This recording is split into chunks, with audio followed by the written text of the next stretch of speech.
मुळात कॅन्सर व्हायला निरोगी शरीर काय आणि व्यसनी शरीर काय, पेशींचं वाढीचं नियंत्रण सुटणे हे कोणामध्ये होऊ शकतं. त्यामुळे निरोगी व्यक्तीला किंवा चांगली जीवनशैली असलेल्या माणसाला कॅन्सर होणारच नाही अशी शाश्वती कोणीच देऊ शकत नाही. म्हणजे मगाशी मी तुम्हाला जे उदाहरण दिलं की तुम्ही रस्त्याने गाडी चालवत जाताय, रहदारीच्या रस्त्याने तुमच्या गाडीला अपघात होऊ शकतो, पण तुमची गाडी जर उत्तम अवस्थेत असेल तर त्या अपघातातून तुम्ही सही सलामत बाहेर पडण्याची शक्यता जास्त आहे. तुमची गाडी जर खराब असेल तर त्या अपघातात काहीतरी गंभीर दुखापत होण्याची शक्यता जास्त आहे. नमस्कार.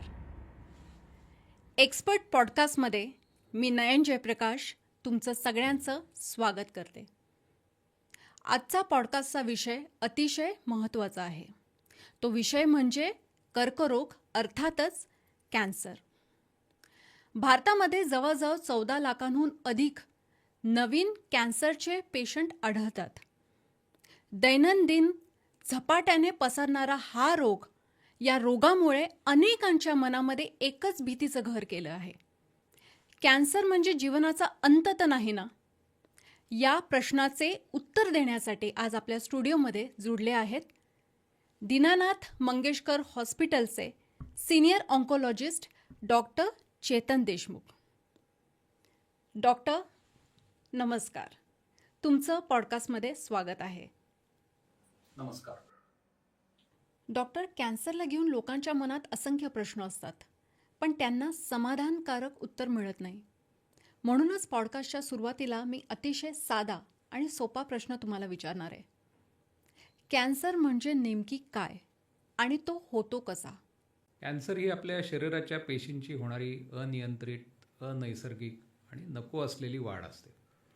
या पेशी त्यांना नेमून दिलेलं काम करत नाहीत. त्या पेशी वाढायला लागतात, स्वतःच्या अन्नासाठी जागेवर वाढतात किंवा मग इतरत्र पसरून बाकीच्या अवयवांच्या कामातही बिघाडी आणतात.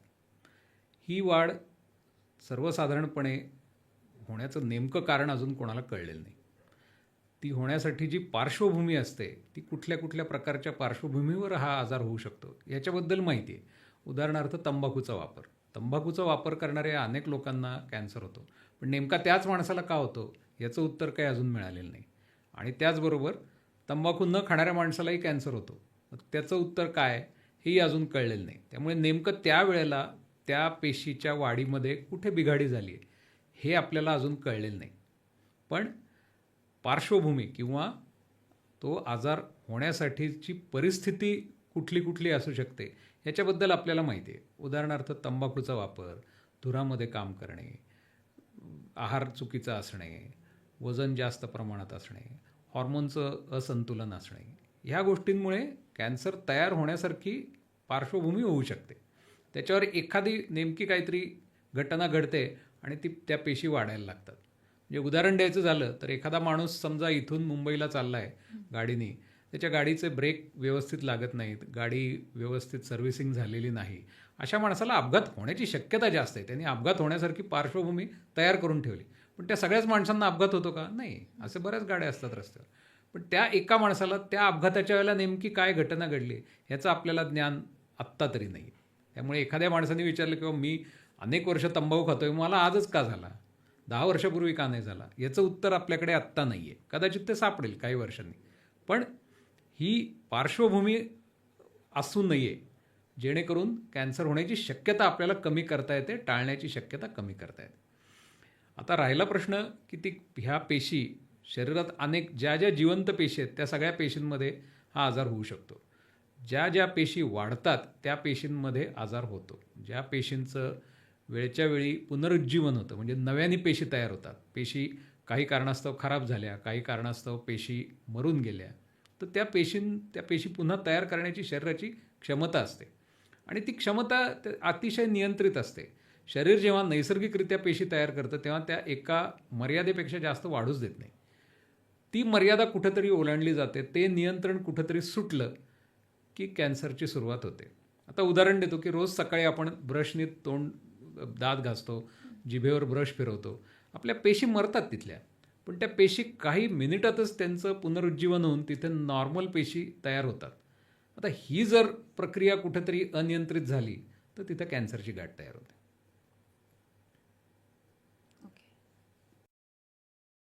कॅन्सरची प्राथमिक लक्षणे ओळखायची कशी आणि डॉक्टरचा सल्ला नेमकी कधी घ्यायचा असतो? कर्करोगाची प्राथमिक लक्षणं कर्करोग कुठे होणार आहे किंवा कुठे झालेला आहे ह्याच्यावरून ठरतात.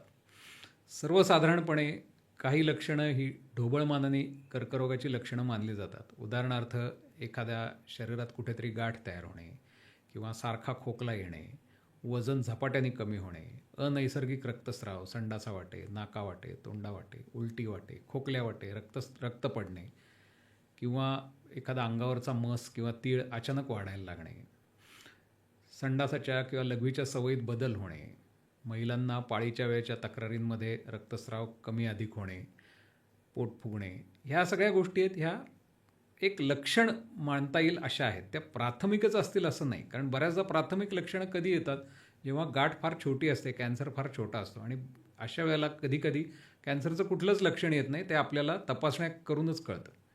पण ह्या सर्वसाधारण लक्षणांमध्ये ही कॅन्सरची असू शकतात एवढी तरी आपल्याला माहिती असायला हवी. आता ह्यातलं प्रत्येक लक्षण काही कॅन्सरचं असेल का? नाही. अनेकदा आपल्याला साध्या हवामानातल्या बदलामुळे सुद्धा खोकला येतो, बरेच दिवस टिकतो. काही काही लोकांना मूळव्याधीचा त्रास असतो, संडासावाटे रक्त पडतं. काही काही लोकांना खोकला अगदी खराब जंतुसंसर्ग झालेला असतो छातीत, त्याच्यामुळे थुंकीतून रक्त पडतं. काही लोकांचे दात खराब असतात, हिरड्या खराब असतात, त्यांना दात घासताना तोंडावाटे रक्त पडतं. काही लोकांना ब्लड प्रेशरमुळे नाकातून रक्त वाहतं. तर काही प्रत्येक रक्त वाहिलेलं काही कॅन्सर नाही आहे. पण ह्या तक्रारी जर एका विशिष्ट कालापेक्षा जास्त काळ टिकल्या, सर्वसाधारण औषधोपचारांनी त्या बऱ्या झाल्या नाहीत, तर त्याच्यामागे कॅन्सर ही सुद्धा एक शक्यता आहे, हे लक्षात घ्यायला पाहिजे.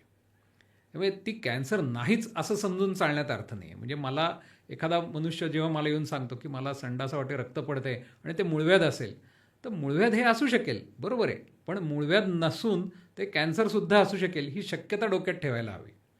त्यामुळे डॉक्टरांकडे कधी जायचं, तर ह्या तक्रारी जर जास्त काळ राहिल्या, एक आठवडा, 10 दिवस, 15 दिवस, आपण कुठल्याही आजाराला बरं करायला एक 8-15 दिवसाचा वेळ देतोच. 8-15 दिवसानंतर जर तुमचा खोकला कमी झालेला नाही, 8-15 दिवसानंतरही तुमचा रक्तस्राव थांबलेला नाही, 8-15 दिवसानंतरही तुमचं वजन कमी होत असलेलं तुम्हाला जाणवत आहे, गाठ न दुखणारी किंवा दुखणारी कुठलीही असली तरी गाठ आहे, तर तिच्याकडे दुर्लक्ष न करता ती डॉक्टरांना दाखवू द्या. आपल्याला लहानपणी मुलं डॉक्टर खेळतात. बऱ्याचदा एक मूल लहान झोपून राहतं, दुसरं त्याला इंजेक्शन देतं, मग ते रडतं, मग तिसरं मूल त्याला येऊन गोड औषध देतं, मग ते उठून खेळायला लागतं. हा खेळ लहानपणी बरेच लोक खेळतात. दुर्दैवाने तोच खेळ मोठेपणी सुद्धा खेळतात. की स्वतःचं निदान करायचं ही फार धोकादायक सवय आहे. की पेशंट येऊन सांगतो, मी संडासावाटे रक्त पडते, पण मला वाटलं ती मूळव्याध असेल. तर मला वाटलं ह्याला काही अर्थ नाही ना, ते डॉक्टरांना काय वाटलं हे महत्त्वाचं आहे. त्यामुळे ह्या तक्रारी जर दीर्घकाळ चालल्या, दीर्घकाळ त्या होत राहिल्या, 15-3 आठवड्यांपेक्षा जास्त काळ आपल्याला होत राहिले त्रास, औषधोपचार घेऊनसुद्धा त्याच्यात फरक पडला नाही, तर डॉक्टरांना नक्की दाखवा. डॉक्टर, मला तुम्हाला असं विचारायचं आहे, कॅन्सर हा कोणत्याही वयाच्या व्यक्तीला होऊ शकतो का? कॅन्सर कुठल्याही वयाच्या व्यक्तीला होऊ शकतो, फक्त वयानुरूप कॅन्सरचे होणारे प्रकार बदलू शकतात. म्हणजे लहान मुलांमध्ये काही विशिष्ट कॅन्सर होण्याचं प्रमाण जास्त आहे. वय वाढलं की काही कॅन्सर होण्याचं प्रमाण जास्त आहे. उदाहरणार्थ रक्ताचे काही कॅन्सर आहेत, हे लहान वयात होणारे प्रकार वेगळे असतात, उतार वयात होणारे प्रकार थोडेसे वेगळे असतात. किंवा ब्रेस्ट कॅन्सर हा वय वाढत जातं तशी त्याचा धोका वाढत जातो. अगदी लहान 8-10 वर्षाच्या मुलीला कधी ब्रेस्ट कॅन्सर होत नाही. काही हाडांचे आजार असतात, हाडांचे कॅन्सर असतात, हातापायाच्या हाडांचे, ती हाडं लहान वयात वाढत असतात, त्यामुळे त्यांच्यामध्ये कॅन्सर होण्याची शक्यता असते आणि ते कॅन्सर लहान वयात किंवा अगदी तरुण वयात साधारण 20पर्यंत जास्त प्रमाणात आढळतात. उतार वयात काही हाडांची वाढ होणारी नसते, उतार वयात हाडांची झीज होते, त्यामुळे हाडांमध्ये वेगळ्या प्रकारचे कॅन्सर होतात. जे लहान मुलांना होतात ते कॅन्सर उतार वयात होत नाहीत. डॉक्टर, हल्ली आपण ऐकतो की जे निरोगी राहतात, म्हणजे ज्यांची जीवनशैली खूप चांगल्या पद्धतीची असते आणि मग जास्त करून खेळाडू, त्यांनाही कॅन्सर होण्याची दाट शक्यता असते. मग ते कसं काय होऊ शकतं?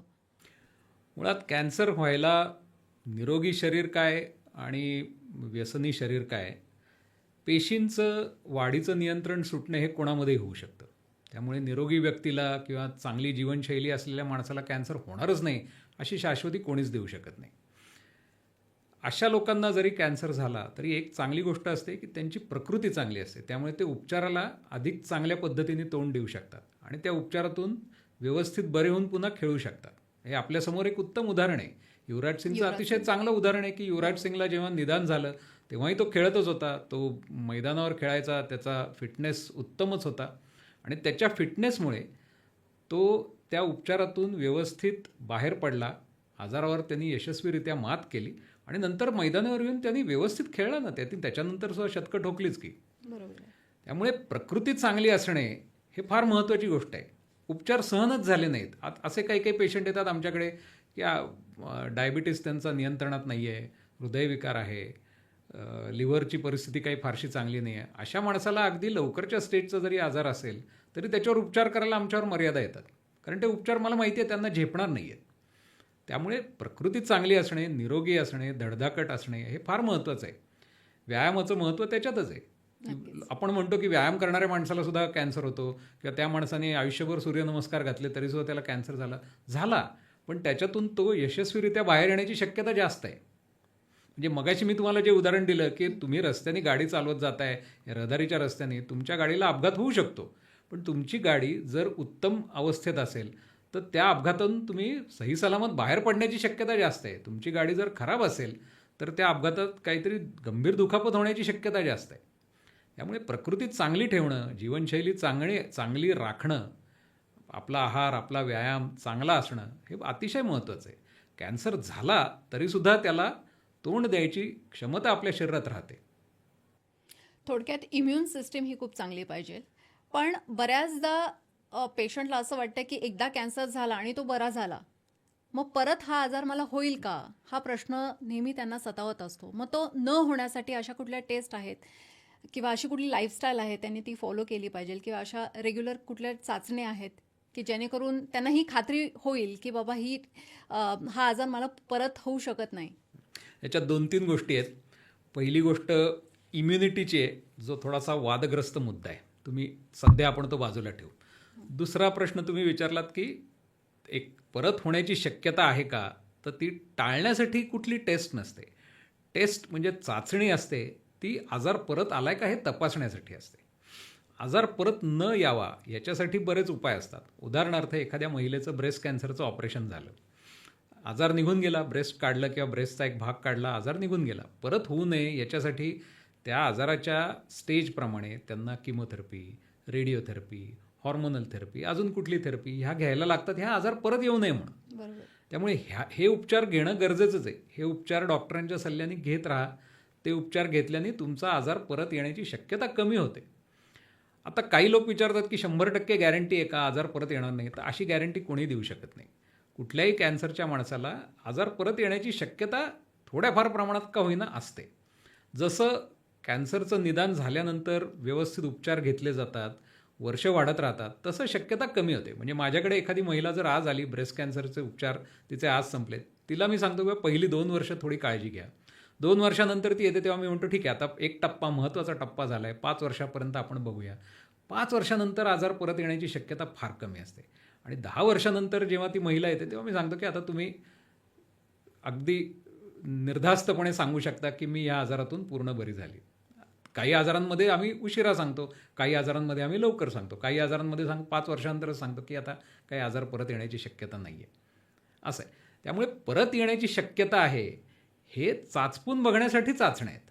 चाचण्या करून ती शक्यता कमी होत नाही. शक्यता कमी करण्यासाठी आपल्यालाच काहीतरी करायला लागतं. एक म्हणजे औषधोपचार आहेत. मी मग सांगितलं तसं किमोथेरपी आहे, रेडिओथेरपी आहे, अजून कुठली थेरपी आहे. दुसरं म्हणजे तुमचं शरीर, तुम्ही कॅन्सर ज्या गोष्टीमुळे झाला ती गोष्ट परत होऊ देऊ नये ना. म्हणजे एखादा मनुष्य तंबाखू खात असेल, त्याच्यामुळे त्याला तोंडाचा कॅन्सर झाला, तर त्यांनी उपचार घेतल्यानंतर तंबाखू पूर्ण बंद केली पाहिजे. सिगरेट ओढत असेल तर ते बंद केलं पाहिजे, दारू पित असेल ते बंद केलं पाहिजे. ह्या गोष्टी करणं गरजेचंच आहे. त्याला काही म्हणजे त्याच्यात काही त्याच्याबद्दल दुमतच नाही आहे. आणि तिसरं एक की आत्ताच काही महिन्यांपूर्वी एक छान new England journal of medicine नावाच्या आमच्या शास्त्रीय मासिकात एक लेख आला आहे. त्यांनी दाखवलं आहे की ज्या पेशंटच्या आतड्याच्या कॅन्सरचं ऑपरेशन झालेलं आहे आणि त्यांचं ऑपरेशन, किमोथेरपी सगळं झालेलं आहे, त्या अशा रुग्णांना त्यांनी 2 गटांमध्ये विभागले. एकाला फक्त योग्य वेळी शास्त्रीय माहिती दिली आहाराबद्दल आणि एक उत्तम आरोग्य कसं हवं याच्याबद्दल फक्त त्यांचं समुपदेशन केलं, त्यांचं शिक्षण केलं. आणि दुसऱ्या गटाला प्रत्यक्ष व्यायाम करायला लावला. तर ज्या गटाने व्यायाम केला त्यांच्यामध्ये आजार परत येण्याची शक्यता कमी आहे. त्यामुळे माणसं बऱ्याचदा आजार एकदा बरा झाला की आता काही परत शरीराकडे बघायची गरज नाही असं म्हणून जे दुर्लक्ष करतात ते बरोबर नाही. त्यांनी उपचार संपल्यानंतर पुन्हा एकदा आपलं शरीर चांगलं धडधाकट निरोगी व्हावं, निरोगी राहावं याच्यासाठी स्वतःहून सक्रिय प्रयत्न करणं गरजेचं आहे. आणि राहिला प्रश्न तुमचा इम्युनिटीचा. इम्युनिटी हा आपल्या भारतीय लोकांच्या फार जिव्हाळ्याचा विषय. कदाचित ते लोकांना मी बोलतोय हे आवडणार नाही, पण आपण जे काही काम करतो, आपण जे खातो पितो व्यायाम करतो त्यांनी आपल्या इम्युनिटीमध्ये फार थोडा फरक पडतो. लोक म्हणतात की मी आता माझी इम्युनिटी वाढवण्यासाठी मी रोज लिंबू सरबत पिणार आहे किंवा मी रोज लिंबू मध पाणी घेणार आहे किंवा अमुक कुठला तरी रस पिणार आहे. त्यांनी इम्युनिटीमध्ये अगदी नगण्य असा फरक पडतो. आपली इम्युनिटी सर्वसाधारणपणे चांगलीच असते. दुसरी गोष्ट, कुठलीही गोष्ट खाल्ल्याने प्यायल्याने किंवा अजून काही केल्याने इम्युनिटीमध्ये खूप मोठा फरक पडत नाही. आपण रस्त्यावर हिंडणारी मुलं बघतो, सिग्नलला मुलं दिसतात, त्यांना खायला मिळत नसतं, पण ते ऊन वारा पाऊस थंडी तिथेच असतात ना. त्यांना कधी त्यांच्या इम्युनिटीला काही होत नाही, ते काय आजारी पडत नाहीत, त्यांची इम्युनिटी उत्तमच राहते. कारण इम्युनिटी ही अशी गोष्ट आहे की ज्याच्यावर आपलं फारसं नियंत्रण नाही आहे.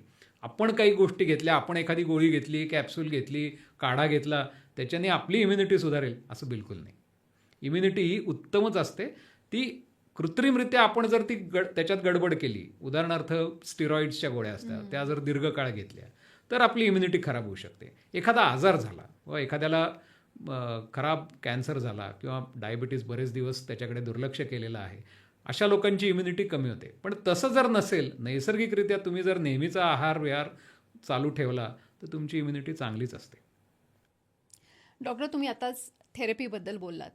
बऱ्याच लोकांना हे माहीत नाही की उपचारासाठी कुठली थेरपी, कुठली रेमेडी वर्क करेल कॅन्सरसाठी. तर याबद्दल थोडंसं तुम्ही अजून सांगू शकता? सर्वसाधारणपणे जे अवयवांचे कॅन्सर आहेत, म्हणजे ज्याला आम्ही इंग्रजीत सॉलिड ट्युमर्स म्हणतो, म्हणजे ब्रेस्ट कॅन्सर आहे, ओव्हरीचा कॅन्सर आहे, फुफ्फुसाचा कॅन्सर आहे, हाडाचा कॅन्सर आहे किंवा असे, या आजारामध्ये ऑपरेशनला फार महत्त्व आहे. शस्त्रक्रिया करून तो कॅन्सरग्रस्त भाग बाहेर काढणे याला फार महत्त्व आहे. ते जर शक्य असेल, हे कधी शक्य होतं जेव्हा आजार अगदी लवकरच्या स्टेजमध्ये ओळखला असेल. तर ब्रेस्ट कॅन्सरची गाठ अगदी छोट्या अवस्थेत 1.5-2 सेंटीमीटरची गाठ आहे, ती काढून टाकली तर ते आजार बरा करण्यासाठीचं फार महत्त्वाचं पाऊल असतं. त्यामुळे छोट्या आजारामध्ये ऑपरेशन करून गाठ बाहेर काढणे, अवयव न काढता गाठ बाहेर काढणे, अगदी वेळ आली तर तो अवयवसुद्धा काढण्याची तयारी ठेवणे, हे त्या कॅन्सरच्या गाठीच्या आकारावरून आम्ही ठरवतो. एखादी गाठ जर प्रमाणापेक्षा मोठी असेल, पूर्ण निघण्यासारखी नसेल, तर मग त्याला आधी किमोथेरपी द्यायची का, आधी रेडिओथेरपी द्यायची का आधी दोन्ही द्यायचं, मग गाठ बारीक करायची आणि मग ऑपरेशन करायचं का, असं ठरवलं जातं. एखादा आजार अंगभर पसरला असेल किंवा अनेक हाडांमध्ये पसरला असेल, इकडे तिकडे पसरला असेल, तर त्याचं ऑपरेशन करणं शक्यच नाही. तुम्ही सगळी गाठ 4 ठिकाणी जर आजार असेल तर एका ठिकाणचा आजार काढून उपयोग नाही. मग अशा पेशंटला आम्ही किमोथेरपी देतो, रेडिओथेरपी देतो, अजून कुठली थेरपी, टार्गेटेड थेरपी, इम्युनोथेरपी, या सगळी उपचार पद्धती जी शरीरभर चालते असे उपचार देतो. हे ठरवतं कोण? तर हे बहुतेक मोठ्या हॉस्पिटलमध्ये एक ट्युमर बोर्ड असतं. म्हणजे या आजारावर चर्चा करण्यासाठी वेगवेगळ्या स्पेशालिटीची मंडळी एकत्र बसतात. ऑपरेशनचे डॉक्टर असतात, किमोथेरपीचे डॉक्टर असतात, रेडिएशनचे डॉक्टर असतात, पॅथॉलॉजिस्ट असतात, तुमचे CT स्कॅनचे तज्ज्ञ असतात. हे सगळे बघून एकत्रपणे ठरवतात की ह्या आजारासाठी सर्वोत्तम उपाय काय आहे. जिथे अगदी सहज दिसतंय डोळ्याला की पेट स्कॅनवर अंगात सगळीकडे कॅन्सर पसरला आहे, तिथे ऑपरेशनच्या डॉक्टरचा सल्ला घ्यायची काही गरज पडत नाही. पण जेव्हा आपल्याला शंका असते की ह्याला आधी ऑपरेशन करायला पाहिजे का आधी किमोथेरपी द्यायला पाहिजे का आधी रेडिओथेरपी द्यायला पाहिजे, त्यावेळेला या ट्युमर बोर्डचा सल्ला घेतला जातो. ही सगळी माणसं एकत्र बसून ठरवतात आणि मग त्याच्यातून एक पेशंटला उत्तर दिलं जातं की आत्ता ही ट्रीटमेंट करायला पाहिजे. डॉक्टर, हे ज्या थेरपीज आहेत याचे बरेचसे साईड इफेक्ट्स आहेत जे आपण ऐकलेत, पाहिलेत.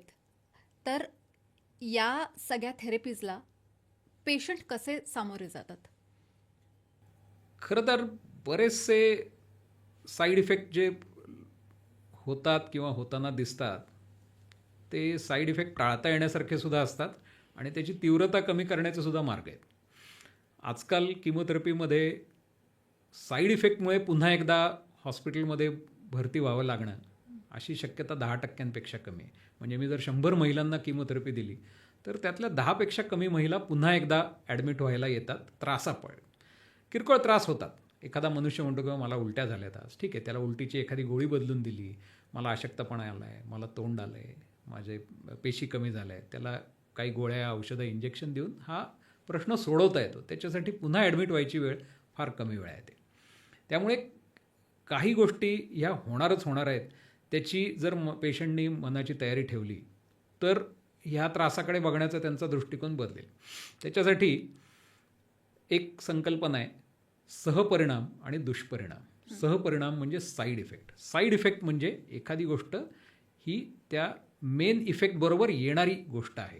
हे आपल्याला मान्य असायला पाहिजे की ते होणार आहे. आपल्याला कुठलंही रसायन शरीरावर एक परिणाम करत नाही, शरीरावर एकापेक्षा जास्त परिणाम करतं. तर तुम्ही जेव्हा तो परिणाम, तुम्हाला हवा असलेला परिणाम तुम्ही घेता आणि नको असलेल्या परिणामाला तुम्ही म्हणता की अरे हा माझा त्रास आहे, तसं नाही आहे. तो परिणाम होणार आहे. उदाहरण देतो, अगदी सोपं उदाहरण देतो की आकाशातून पृथ्वीवर पाणी पडणे याला पाऊस पडणे म्हणतात. आपल्याला पाऊस हवा असतो कारण आपली धरणं भरतात, आपल्या शेतांमध्ये पाणी मिळतं, बरोबर ना, आपल्याला प्यायला पाणी मिळतं. पण तोच पाऊस आपल्या घरासमोरच्या रस्त्यावर पडतो, आपल्या घरासमोर चिखल होतो, आपले कपडे खराब होतात, ट्रॅफिक जॅम होतो. आता क्रिया तीच आहे ना, पाणी पडणे हीच क्रिया आहे. मग ती जेव्हा तुम्हाला धरणं भरायला हवी आहे, जेव्हा तुम्हाला शेतात पाणी पडायला हवं आहे, तुम्हाला प्यायला भरपूर पाणी प्यायला हवं आहे, त्याला रस्त्यावर पाणी साठणे किंवा चिखल होणे हे तुम्हाला मान्यच करायला लागेल. त्याला पर्याय नाही. तुम्ही त्याची तीव्रता कमी करू शकता.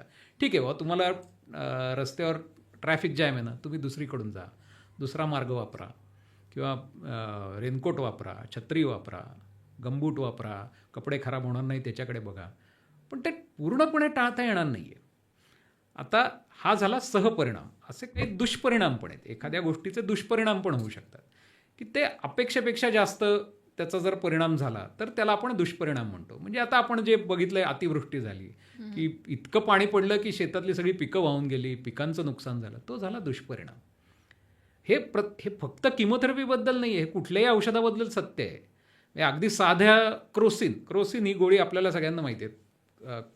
कदाचित लोकांना माहीत नसेल, क्रोसिन या गोळीचा जन्म वेदनाशामक म्हणून झाला. म्हणजे पेनकिलर म्हणून क्रोसिन जन्माला आली. लोकांना नंतर लक्षात आलं की क्रोसिन घेतली की शरीराचं तापमान कमी होतं. तो क्रोसिनचा साईड इफेक्ट आहे.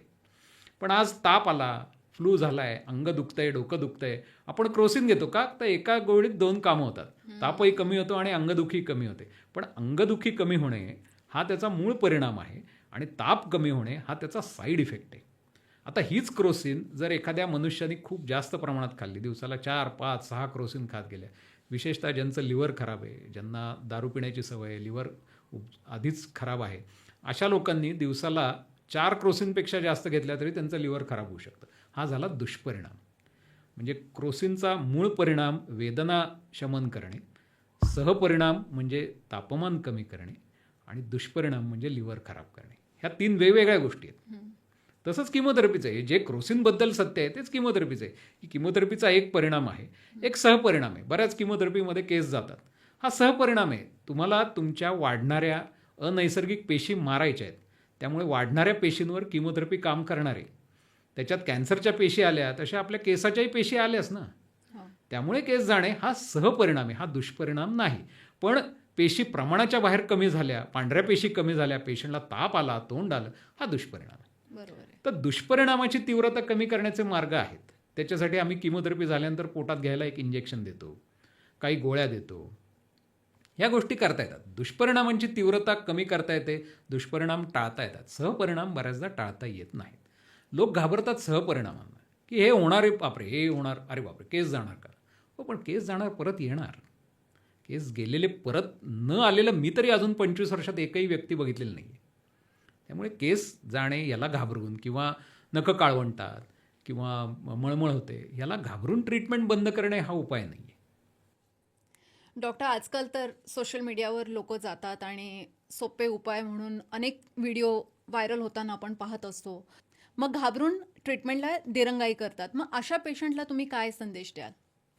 सोशल मीडिया असणारच आहे. सोशल मीडिया वाढत चाललं आहे. सोशल मीडियावर आपल्याला काही बंधनही नाही आहे. इंटरनेटवर किंवा गुगलवर जाऊन फक्त हवे ते शब्द टाकणे आणि ती माहिती गोळा करणे हा फक्त माहितीचा मार्ग आहे. गुगल हा माहितीचा एक स्रोत आहे. तो ज्ञानाचा स्रोत नाही आहे. तुम्हाला जर ह्या आजारावर विशिष्ट ज्ञान हवं असेल, सखोल माहिती हवी असेल, एखाद्या महिलेला ब्रेस्ट कॅन्सर झाला आहे, तिला ब्रेस्ट कॅन्सरबद्दल जास्त माहिती हवी आहे, तर काही काही विशिष्ट वेबसाईट्स आहेत. त्या वेबसाईट शोधून त्या वेबसाईटवर तुम्ही बघणं अपेक्षित आहे. काही काही वेबसाईट, उदाहरणार्थ अमेरिकन कॅन्सर सोसायटीची एक फार चांगली वेबसाईट आहे, cancer.org, www.cancer.org. सुंदर वेबसाईट आहे. त्या वेबसाईटवर तुम्ही गेलात तर अमेरिकेतल्या इयत्ता 7वीतल्या मुलालाही हाताळता येईल अशी ती वेबसाईट बनवलेली आहे. त्याच्यावर तुम्ही डॉक्टरांकडे जाताना डॉक्टरांना काय प्रश्न विचारला हवेत. बऱ्याचदा पेशंट गांगरलेला असतो, त्याला सुचतच नसतं की कॅन्सर झाला आहे म्हटल्यावर डॉक्टरांसमोर काय बोलायचं तो काहीच विचारू शकत नाही. तर त्याला सुचवण्यासाठी जसं आपण क्यू देतो तसं त्याला क्यू देण्यासाठी काही प्रश्न सुचवलेले आहेत की बायोप्सी करण्याच्या आधी डॉक्टरांना हे विचारा, ऑपरेशनच्या आधी डॉक्टरांना हे विचारा, किमोथेरपीच्या आधी हे विचारा, काय काय परिणाम होऊ शकतात. अतिशय शास्त्रशुद्ध भाषेत, अतिशय सोप्या भाषेत, सहज समजेल अशा भाषेत ती माहिती दिलेली आहे. तर अशा वेबसाईटवर जाऊन तुम्ही माहिती मिळवणं हे योग्य आहे. नुसतं गुगलवर टाकणे की ब्रेस्ट कॅन्सर झाला आहे, मग त्याच्यावर जी माहिती येईल ती काही शास्त्रीय माहिती असेल असं नाही, वस्तुनिष्ठ पुराव्या आधारित असेल असंही नाही. बऱ्याचदा मी सुद्धा आता गुगलवर काही टाकू शकतो ना की अमुक झालं की लिंबाचा रस प्याल्याने ब्रेस्ट कॅन्सर कमी होऊ शकतो असं मी जर टाकून दिलं तर त्याला तपासणार कोण ना, त्याची विश्वासार्हता तपासणार कोण, ते खरं आहे का खोटं आहे तपासणार कोण. एकदा गुगलवर टाकायला काय लागतंय, पण त्याला काही अर्थ नाही आहे. त्यामुळे अशा वेबसाईट्सवर जाऊन ती माहिती मिळवणं हे जास्त महत्त्वाचं आहे. सोशल मीडिया, पेशंटला इंटरनेट बघू नका असं सांगणं अशक्य आहे. आपल्या खिशात इंटरनेट आहे, सगळ्यांच्या खिशात हा स्मार्टफोन आहे, सगळ्यांकडे खिशात इंटरनेट आहे. त्यामुळे इंटरनेट बघू नका असं सांगणं शक्यच नाही आहे. पण योग्य ठिकाणी योग्य गोष्टी बघा ना, म्हणजे तुम्हाला जी माहिती मिळणार आहे ती शास्त्रोक्त माहिती आहे, बरोबर. शास्त्रशुद्ध बरोबर अचूक माहिती आहे. चुकीची माहिती आहे किंवा काही ज्या माहितीला काही शास्त्रीय आधार नाही अशी माहिती नाही आहे. डॉक्टर, किमोथेरपी, टार्गेटेड थेरपी आणि इम्युनोथेरपी म्हणजे नेमकी काय आहे आणि या तिघांमधला काय फरक आहे? किमोथेरपी, टार्गेटेड थेरपी आणि इम्युनोथेरपी हे सगळे औषधोपचारांचेच प्रकार आहेत. त्याच्यात थोडा थोडा फरक आहे. कुठलंही औषध, मग ते सलाईन वाटे दिलं जावं, इंजेक्शन वाटे दिलं जावं, तोंडा वाटे म्हणजे गोळी, कॅप्सूल, सिरप या पद्धतीने दिलं जावं, ते शरीरात दिलं जातं. या तिन्हीपैकी कुठलंही ते असू शकतं. म्हणजे जसं काही टार्गेटेड थेरपीज आहेत, त्याच्या गोळ्या असतात, त्याचे इंजेक्शन्स असतात, त्याच्या कॅप्सूल्स असतात, सगळंच असतं. किमोथेरपी सुरुवात झाली किमोथेरपीने, म्हणजे रसायन, कुठलंही एक रसायन जेव्हा आजाराला मारायला आपण देतो. किमोथेरपी हा कॅन्सरवरचा आद्य उपचार आहे. ज्या आजाराला ऑपरेशन करता येत नाही, ऑपरेशन करून गाठ काढता येत नाही किंवा अंगात सगळीकडे पसरलेलं आहे, अशा आजाराला काहीतरी औषध द्यायचं, हे त्याच्यामागचं मूळ त्याचा उद्देश होता. त्याची सुरुवात फार मजेशीर झाली. आर्सेनिक नावाचा धातू वापरला जायचा फार पूर्वी. 1890 साली लिझॉयर नावाच्या एका माणसाने एका प्रकारच्या रक्ताच्या कॅन्सरसाठी आर्सेनिक वापरून बघितलं. लिझॉयर हा अतिशय बुद्धिमान माणूस, पण लिखाणाच्या बाबतीत थोडासा ढिल्ला होता. तर त्याला लोकांनी सांगितलं की अरे बाबा, एक चांगला लेखनिक ठेव तू, म्हणजे जे सगळं तुझे कागदपत्र व्यवस्थित लिहून ठेवेल, तुझं जे रिसर्च आहे तो लोकांसमोर आणेल. तर त्यांनी एक लेखनिक मदतीला घेतला होता. तो मदतनीस जास्त प्रसिद्ध आहे, त्याचं नाव आर्थर कॉनन डॉयल, ज्यांनी शेरलॉक होम्स लिहिलं पुढे जाऊन. तर त्यामुळे 1890 साली लॅन्सेटमध्ये आर्सेनिकबद्दल शोधनिबंध प्रकाशित झाला होता. म्हणजे इतकी जुनी ती रसायनोपचाराची पद्धत आहे, ती काय आजकालची नाही आहे. जसं आपलं ज्ञान वाढत गेलं, 1930च्या सुमारास मायक्रोस्कोपचा शोध लागला, लोकांना पेशी दिसायला लागल्या.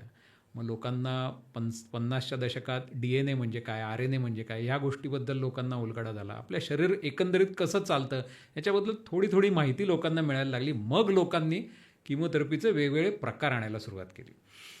अजून एका गोष्टीची, म्हणजे किमोथेरपीची सुरुवात कशी अपघाताने झाली त्याची एक मजेशीर गोष्ट आहे की दुसऱ्या महायुद्धाच्या काळात इटलीच्या रोमपासून काही 100 मैलांवर बे ऑफ बारी नावाचं एक बंदर आहे, तिथे एक जहाजाची दुर्घटना झाली, त्याच्यावर अपघात झाला आणि त्याच्यातून वायू गळती झाली. तर ती वायू गळती झाल्यावर ज्या लोकांना त्या वायूचा त्रास झाला त्यांना काही विचित्र साईड इफेक्ट झाले. त्यांना तोंड आलं, त्यांचे केस गेले, त्यांच्या पेशी कमी झाल्या, ताप आला त्यांना. आता कुठलीही दुर्घटना झाली की सरकार काय करतं की एक समिती बसवतं. तसं एक 2 लोकांची समिती, डॉक्टर गुडमन आणि डॉक्टर गिलमन यांची समिती अमेरिकन शासनाने बसवली आणि त्यांना कळलं की ह्या वायूत एक औषध आहे की जे कॅन्सरला उपयोगी होऊ शकेल. त्याचा शोध लागला. नायट्रोजन मस्टर्ड नावाचं, मस्टिन हायड्रोक्लोराईड नावाचं औषध त्याच्यातून निघालं. हे 1945-46 सालच्या सुमारास. नंतर जसं आपलं ज्ञान वाढत गेलं तसं आपली औषधं सुधारत गेली आणि हळूहळू आता लोकांना कळायला लागलं की सरसकट सगळ्या पेशींना मारण्यापेक्षा ज्या पेशी दोषी आहेत, ज्या पेशींमध्ये कॅन्सर आहे, त्याच पेशींना मारावं ना. मग त्या ओळखायच्या कशा? मग त्या ओळखण्यासाठी आपण काही टार्गेट शोधायला लागलो. मुळात पेशी कुठली खराब आहे आणि कुठली चांगली आहे हे ओळखण्याचं काहीतरी तंत्र पाहिजे ना. तर ते तंत्र विकसित झाल्यानंतर आपल्याला कळलं की ह्याच फक्त पेशींना मारावं, बाकीच्या पेशींना त्रास देऊ नये. म्हणजे काय की आपण आधी टार्गेट शोधलं आणि मग त्याच्यावर उपचार शोधले, म्हणून त्याला टार्गेटेड थेरपी म्हणून. तसं बघायला गेलं तर प्रत्येक औषध हे कुठल्या ना कुठल्या तरी टार्गेटवर काम करतच असतं ना. पण आधीची किमोथेरपीची औषध आधी आलं आणि मग आपल्याला त्याचं टार्गेट कळलं. इथं उलटं केलं आहे आपण आधी टार्गेट शोधलं आणि मग त्याच्या विरुद्ध आपल्याला काही विशिष्ट गोळ्या, विशिष्ट औषधं, विशिष्ट इंजेक्शनं ही आपण शोधून काढली. त्यामुळे टार्गेटेड थेरपीचे परिणाम जास्त असतात आणि त्याचं साईड इफेक्ट त्या मानाने कमी असतात. काही आजारांमध्ये तर अगदी सुंदर काम केलेलं आहे. म्हणजे क्रॉनिक मायलॉइड ल्युकेमिया नावाचा एक रक्ताचा प्रकार आहे, तो क्युअर करू शकतो आपण. त्याच्यासाठी पूर्वी बोन मॅरो ट्रान्सप्लांट नावाची अतिशय त्रासदायक उपचार पद्धती होती. आता ती करावीच लागत नाही. एका गोळीवर भागतं. रोज एक गोळी घ्या, संपलं. फुफ्फुसाच्या कॅन्सरमध्ये जर एक विशिष्ट प्रकारचं टार्गेट असेल तर नुसती एक गोळी घ्या, तुमचं काम होतं. तुम्हाला काही किमोथेरपी नाही, काही नाही करायला लागत. असं टार्गेटेड थेरपीची त्याचा तोटा काय आहे की कॅन्सरमध्ये एकच एक टार्गेट असेल असं नाही ना. कॅन्सर वाढण्याचं ते एकच मार्ग असेल असं नाही आहे. तो अनेक 4 मार्गांनी जात असेल. तुमच्या टार्गेटेड थेरपीने फक्त एकच टार्गेटला तुम्ही रोखू शकता. बाकीच्या वाटांनी तो वाढू शकतोच ना. त्यामुळे टार्गेटेड थेरपी घेतली म्हणजे 100% परिणाम होईलच असं नाही. काही ज्या आजारांमध्ये फक्त त्या टार्गेटद्वारेच वाढ होत असते तिथे ही टार्गेटेड थेरपी उत्तम काम करेल. आता हे सगळं करत असताना लोकांच्या लक्षात आलं की ही टार्गेटेड थेरपीसुद्धा थोडे बहुत साईड इफेक्ट घडवतेच की. मग त्याला काय करायचं? तर मग इम्युनोथेरपी नावाचा प्रकार गेल्या काही वर्षात त्याच्या प्रोफेसर जेम्स ॲलिसन ज्यांनी ही इम्युनोथेरपी आणली त्याला नोबेल पारितोषिक मिळालं. या इम्युनोथेरपीने काय करतो आपण की आपल्या शरीराची जी प्रतिकारशक्ती आहे, आपल्या शरीराची सो कॉल्ड इम्युन सिस्टीम, या इम्युन सिस्टीमला चालना देण्याचं काम ही थेरपी करते. आपल्या इम्युन सिस्टीमला कॅन्सर जेव्हा होतो तेव्हा तो आपल्या इम्युन सिस्टीमला शांत करतो की आहे मी तुझाच भाग आहे, काही काळजी करू नको, मी आहे इथं शेजारी बसून वाढतोय. आणि आपली इम्युन सिस्टीम त्याला चालवून घेते की ठीक आहे बाबा, इथं शेजारी एक गाठ आहे वाढतोय. ते व्हायला नको आहे ना, कॅन्सर वाढायला नको आहे. मग अशी औषधं ही त्या इम्युन सिस्टीमला चालना देतात की यार ती गाठ आहे, ती ॲबनॉर्मल आहे, ती वाढते आहे, मार त्याला. हे काम करण्यासाठी ती इम्युनोथेरपी कॅन्सरच्या पेशींना काहीच करत नाही. आपल्या शरीराच्या इम्युन सिस्टीमला चालना देऊन कॅन्सरला मारायला ती प्रवृत्त करते. आता ही सुद्धा 100% आहे का? नाही. का नाही? कारण काही ठिकाणीच ही काम करते. त्याला कुठल्या पेशंटमध्ये ती जास्त काम करते, कुठल्या पेशंटमध्ये कमी काम करते, याच्यावर बरंच संशोधन चालू आहे. आणि त्या ठिकाणी त्या प्रकारच्या रुग्णांमध्येच ती काम करेल. त्यामुळे सरसकट इम्युनोथेरपी म्हणजे फार काहीतरी भारी आहे आणि इम्युनोथेरपी दिली की सगळं एकदम बरं होणार आहे असं नाही आहे. इम्युनोथेरपी आता उदाहरणार्थ मोठ्या आतड्याचा कॅन्सर आहे. मोठ्या आतड्याच्या कॅन्सरमध्ये इम्युनोथेरपी 100तल्या 5% लोकांमध्येच काम करते. याचा अर्थ 100तल्या 95 लोकांना इम्युनोथेरपीचा उपयोग होणार नाही आहे. तुमच्याकडे इम्युनोथेरपी आहे, तुमची घेण्याची इच्छा आहे, आर्थिक कुवत आहे, पण ती तुम्हाला लागू पडणार नाही.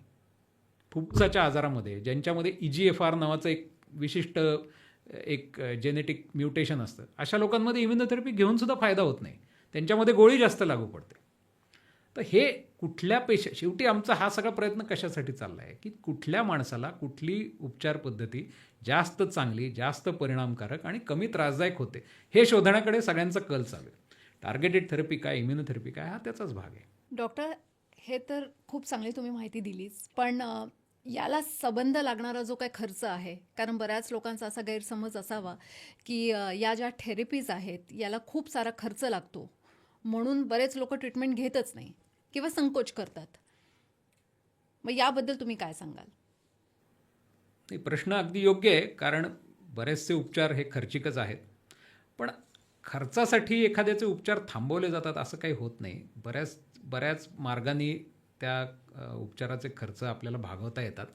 सरकारी योजना असतील, तुमचे खाजगी विमा असेल किंवा शासनाच्या वेगवेगळ्या योजना असतील, म्हणजे केंद्र शासनाची योजना आहे किंवा निवृत्त सैनिकांसाठीची योजना आहे, विमा योजना आहे, अशा बऱ्याच योजना आहेत. त्यामुळे उपचार कुठल्या ना कुठल्या तरी मार्गाने करता येतात. दुसरी महत्त्वाची गोष्ट म्हणजे आपल्या देशात आता बऱ्याचशा ह्या औषधांचं निर्माण आपल्या देशात व्हायला लागलेलं आहे. त्यामुळे जेनेरिक औषधं ही सुद्धा इम्युनोथेरपीची सुद्धा जेनेरिक औषधं काही वर्षातच येतील किंवा ही टार्गेटेड थेरपीची बरीचशी जेनेरिक औषधं आपल्या भारतात अगदी चांगल्या कंपन्या ती बाजारात आणतायत आणि ती पेशंटला अगदी चांगली लागू पडत आहेत. त्याचा खर्च पुष्कळच कमी होतो. म्हणजे अमेरिकेत त्याच औषधाला हजारो डॉलर मोजायला लागतात, तिथं आपल्या इथं काही ₹100 ती औषधं मिळतात. नाही असातला भाग नाही. त्यामुळे उपचार खर्चासाठी उपचार कोणी थांबवण्याचा विचार करत असेल तर माझ्या मते तसं करायची गरज नाही. तुम्ही तुमच्या डॉक्टरांशी बोला. समाजसेवी संस्था आहेत, कित्येक NGOज आहेत की जे कॅन्सरच्या उपचाराला मदत करतात. वेगवेगळे शासकीय निधी आहेत, पंतप्रधान निधी आहे, मुख्यमंत्री सहाय्यता निधी आहे, अशा निधींद्वारे ट्रीटमेंट करता येते. असं ट्रीटमेंट थांबवण्याची गरज नाही आहे. आणि एकच एक ट्रीटमेंट आहे असं कुठलाच आजार नाही आहे की ही ट्रीटमेंट नाही घेता आली तर काहीच शक्य नाही, असं नसतं. म्हणजे फुफ्फुसाच्या कॅन्सरला ठीक आहे, तुम्ही म्हणालात की मला इम्युनोथेरपी नाही घेता येत, ठीक आहे, बाकीचे दुसरे उपचार आहेत ना, तेही चांगलेच उपचार आहेत. त्यामुळे खर्चासाठी उपचार थांबवावेत किंवा उपचारासाठी मागे पुढं पाहावं अशी परिस्थिती सध्या पुणे शहरात तर नक्की नाही. म्हणजे पुणे, मुंबई मोठ्या शहरांमध्ये अनेक मार्ग आहेत की ज्याच्यातून म्हणजे काही काही पेशंट तर मोठ्या मोठ्या ऑपरेशनसाठी अक्षरशः लाखोवारी पैसे उभे करू शकतात. त्यामुळे खर्चामुळे कोणाचे उपचार थांबून राहत नाहीत. बऱ्याच लोकांचा असाही समज आहे की परदेशात गेल्यानंतर महागड्या ट्रीटमेंट केल्या की कॅन्सर बरा होतो. तुमचं काय मत आहे? परदेशात तुम्हाला जायची सोय असेल, परदेशात राहण्याची सोय असेल आणि परदेशातले उपचार तुम्हाला परवडत असतील, अवश्य घ्या, माझं काही म्हणणं नाही. पण परदेशात जी औषधं मिळतात त्यातली 90% औषधं आपल्या इथे मिळतातच आणि ती भारतीय दरात मिळतात. म्हणजे तुम्ही हेच औषध परदेशात जाऊन घेतलं तर मी मगाशी सांगितलं तसं कदाचित हजारो डॉलर भरायला लागतील, इथे काही हजारात सुद्धा ते औषध मिळू शकतं. त्यामुळे परदेशातच जाऊन काही वेगळं निदान होईल अशातला भाग नाही. आजकाल आणि इंटरनेटमुळे परदेशातल्या डॉक्टरांचं तुम्हाला अभिप्रायसुद्धा घेता येतो. तुम्हाला सगळे कागदपत्र तुम्ही त्यांना दाखवून त्यांचं मतही घेऊ शकता. बऱ्याचदा औषध असे आणि करणारे बरेच पेशंट आहेत की जे परदेशातल्या डॉक्टरांना कागदपत्र दाखवतात. त्यांचा आम्ही ईमेल किंवा व्हिडिओ कॉन्फरन्सिंगने त्यांचा सल्ला घेतो आणि त्यांचा सल्ला जर इथे करता येण्यासारखा असेल तर आम्ही ते उपचार इथे करतो, काही बिघडत नाही. असे काही वेगळे नाही आहेत. किंबहुना इथल्या वातावरणात आपल्या लोकांच्या आसपास आपल्या उपचार पद्धती, तिथे तुम्हाला अपॉइंटमेंट मिळायला 2 महिने लागणार आहेत. इथे तुम्हाला एका दिवसात 4 कन्सल्टंटला तुम्हाला भेटता येतं. त्यामुळे तसं काही तिथे गेलं म्हणजेच सगळं भलं आहे आणि इथे काहीच होणार नाही असं बिलकुल नाही. आमचे 99% पेशंट, 99.99% पेशंट हे इथेच ट्रीटमेंट घेतात. मग डॉक्टर, बऱ्याच लोकांना हा पण प्रश्न पडतो की चांगले डॉक्टर का चांगले हॉस्पिटल, ते कसं निवडायचं? हा फारच व्यक्तिगत प्रश्न आहे की तुम्ही चांगला डॉक्टर कोणाला म्हणता, चांगलं हॉस्पिटल कोणाला म्हणता. पण माझ्या मते एखादा डॉक्टर तुमच्या सगळ्या प्रश्नांना तुम्हाला पटेल अशा शब्दात, तुम्हाला समजेल अशा शब्दात शास्त्रीय पद्धतीने उत्तरं देत असेल तर त्या डॉक्टरचा सल्ला तुम्ही ऐकायला हरकत नाही. आता ते हॉस्पिटल आणि डॉक्टर हे जुळेलच प्रत्येक वेळेला असं नाही, पण तुम्हाला कुठेतरी तडजोड कधी कधी करावी लागते. पण मला असं वाटत नाही की आता पुण्यासारख्या शहरात हॉस्पिटलची काही कमतरता आहे. आपल्या इथे कॅन्सरसाठी फक्त कॅन्सर बघणारी जवळपास एक 10-12 हॉस्पिटल आहेत आणि अगदी सगळे कॅन्सर तज्ज्ञ हे उत्तम टाटा किंवा इतर तत्सम कुठल्या मोठ्या संस्थांमधूनच शिकून आलेले आहेत. त्यामुळे त्यांच्या योग्यतेबद्दल शंका घेण्याचं कारणच नाही. म्हणजे कॅन्सर क्युरेबल आहे आणि भारतातच बरेचसे उपचार कॅन्सर उपलब्ध आहेत. लवकरच्या स्टेजमध्ये ओळखता आला तर तो क्युरेबल आहे, त्याच्यावर योग्य उपचार केले तर तो क्युरेबल आहे आणि त्याचे उपचार घ्यावेतच. कुणीही उपचाराविना राहू नये. आणि भारतात सुद्धा उत्तम उपचार उपलब्ध आहेत किंबहुना भारतीय माणसाला भारतात उपचार घेणं जास्त सोपं आहे परदेशात जाऊन राहण्यापेक्षा. त्यामुळे उपचाराला काही अडचण इथे येत नाही. डॉक्टर, आता हल्ली अनेक टेक्नॉलॉजी विकसित होत आहे आणि AIचा जमाना आहे. सो AIमुळे कॅन्सर किती क्युरेबल आहे? AIमुळे कॅन्सर क्युअरला काही फरक पडेल असं वाटत नाही, पण कॅन्सरचं निदान होणे, कॅन्सरचे उपचार ठरवणे, मी मगाशी सांगितलं जसं कुणाला कुठली उपचार पद्धती लागू पडेल ह्याच्याबद्दल जास्त माहिती मिळणे आणि एकंदरीतच कॅन्सरबद्दलच्या संशोधनात नक्की फरक पडेल. AI आता जसं IT च्या लोकांमध्ये आलं आहे तसं वैद्यकीय क्षेत्रातही बऱ्यापैकी AI यायला लागलेलं आहे आणि काही काही गोष्टीत AI वापरलं सुद्धा जातं. अगदी काही नाही तर आज सकाळी आमच्या स्टुडंटनी AI वापरूनच त्याचं प्रेझेंटेशन केलं. असंही करता येतं. त्यामुळे AI हळूहळू येणार आहे, आपल्याला यावं शिकावं लागणार आहे, वापरावं लागणार आहे आणि चांगलंच होईल, बहुतेक चांगलाच फायदा होईल. डॉक्टर, आजच्या पॉडकास्टचा शेवटचा प्रश्न विचारते. तुम्ही एवढे पेशंटला ट्रीट केलं आहे, एखादा प्रसंग तुम्हाला आठवतो जो एक मिरॅकल आहे तुमच्या पूर्ण करिअरमध्ये, तो आमच्याबरोबर तुम्ही शेअर कराल? असे बरेच प्रश्न आहेत, असे बरेच प्रसंग होते की जिथे आम्ही म्हणजे नाद सोडून दिला की काही होण्यासारखं नाही. पण एक विशिष्ट व्यक्ती मला आठवते. तरुण मुलगा होता, त्याच्या अंडाशयामध्ये टेस्टिसमध्ये कॅन्सरची गाठ झाली. त्याच्या गावात त्यांनी जाऊन ती काढली आणि त्यांनी काहीतरी ते बिल राहिलं होतं भरायचं म्हणून ते त्या डॉक्टरांनी तपासणीला पाठवलंच नाही आणि ते फेकून दिलं गेलं सॅम्पल. काही कालानंतर तो जेव्हा आला तेव्हा त्याच्या पोटात गाठी होत्या, छातीत गाठी होत्या आणि मानेत गाठी होत्या आणि तिथल्या डॉक्टरांनी सांगितलं की आता हा 4थ्या स्टेजला आहे, याला काही करता येण्यासारखं नाही. तो आला, पुण्याला आला, त्याला आम्ही दीनानाथमध्ये ट्रीटमेंट दिली. पहिल्या 2 किमोथेरपीमध्ये त्याला काही फरकच पडला नाही. मग लोक म्हणले होता त्याला काही होत नाही आहे तर काय करायचं का नाही करायचं. कुटुंबही असं थोडंसं निराश झालं होतं. पण अंडाशयाचा कॅन्सर हा बरा होण्याचा कॅन्सर आहे असं आम्हाला आधीपासूनच सांगितलेलं असतं. त्यामुळे आम्ही म्हटलं प्रयत्न सोडायला नको. त्याला दुसऱ्या पद्धतीची किमोथेरपी दिली, त्याला चांगला प्रतिसाद दिला त्यांनी. मग त्याचं अंडाशयाचं आणि पोटातलं ऑपरेशन करणारी एक टीम, मानेतलं ऑपरेशन करणारी एक टीम, अशा 2 मोठे मोठे ऑपरेशन्स त्याची झाली एकाच वेळेला.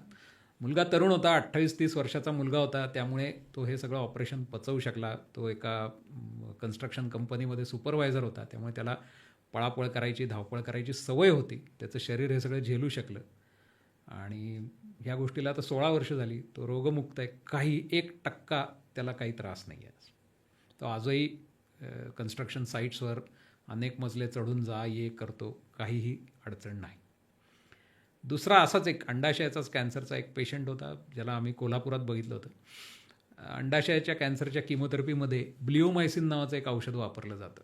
आता ह्या औषधाचं एक विचित्र साईड इफेक्ट आहे की त्यांनी फुफ्फुस खराब होतं आणि ते फुफ्फुस फार थोड्या लोकांचं खराब होतं, हजारात एखाद्याचं होतं, पण झालं की ते कायमस्वरूपी असतं. त्याला पेशंट त्याच्यातून वाचण्याची शक्यता फार कमी असते.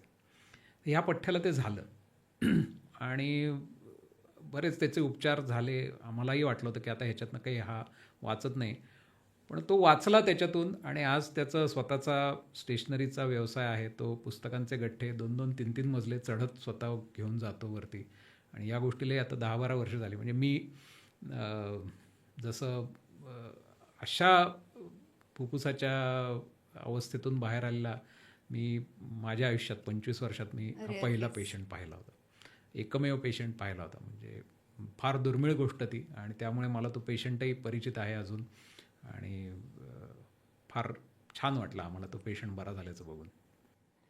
डॉक्टर, तुम्ही आज आमच्या स्टुडिओमध्ये आलात आणि दिलखुलास गप्पा मारल्यात. कॅन्सरबद्दलच्या अनेक गैरसमज आहेत, त्या प्रश्नांची साध्या सोप्या भाषेमध्ये तुम्ही उत्तरं दिलीत. त्यामुळे एक्सपर्ट पॉडकास्टतर्फे तुमचं खूप खूप धन्यवाद. Thank you so much. धन्यवाद.